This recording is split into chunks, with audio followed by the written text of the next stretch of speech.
దయచేసి అందరూ కూర్చోవాలి. ఎవరన్నా కాగితాలు ఇవ్వాలంటే లాస్ట్లో ఇవ్వండి.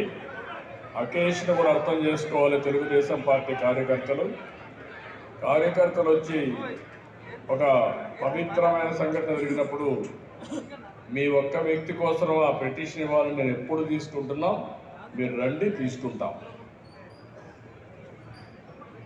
తెలుగుదేశం పార్టీ కుటుంబ సభ్యులందరికీ నమస్కారాలు.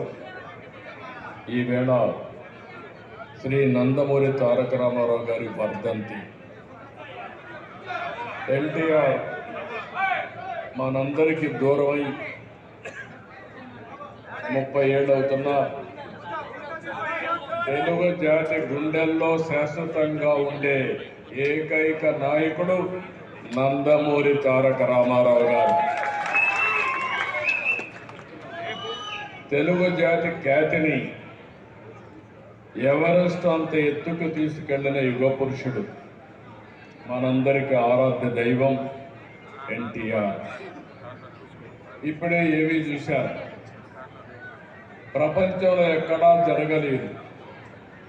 పార్టీ పెట్టిన 9 నెలల్లో అధికారంలోకి వచ్చిన ఏకైక పార్టీ తెలుగుదేశం పార్టీ అనే విషయం మనం ఎవ్వరూ మర్చిపోవడానికి వీలు లేదు.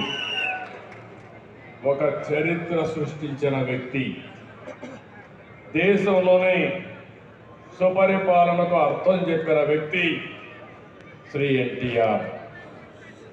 తెలుగుదేశం పార్టీతో అంతవరకు మీరు చూస్తే రాజకీయం అంటే ఏదో పరిపాలన తూతూ మంత్రంగా పరిపాలన చేసి అలవాటు నేర్చుకున్నప్పటి నుంచి ఎన్టీఆర్ వచ్చిన తర్వాత పరిపాలనకు నిజమైన అర్థం చెప్పారు. సంక్షేమ కార్యక్రమాలు, అభివృద్ధి కార్యక్రమాలకు నాంది పలికారు. సమాజం కోసం, అందరికీ న్యాయం కోసం బడుగులు, విద్యావంతులకు టికెట్లు ఇచ్చి రాజకీయాల్లో, పాలనలో ఎన్నో అవకాశాలు కల్పించారు. ఆయన రాకమునుపు మీరు ఒక్కసారి చూస్తే రాజకీయాల్లో ఉండే ప్రతి ఒక్కరు కూడా చదువుకోని వ్యక్తులు, ఓనమాలు లేని వ్యక్తులు, వేలిముద్ర వేసే వ్యక్తులుంటే కాదు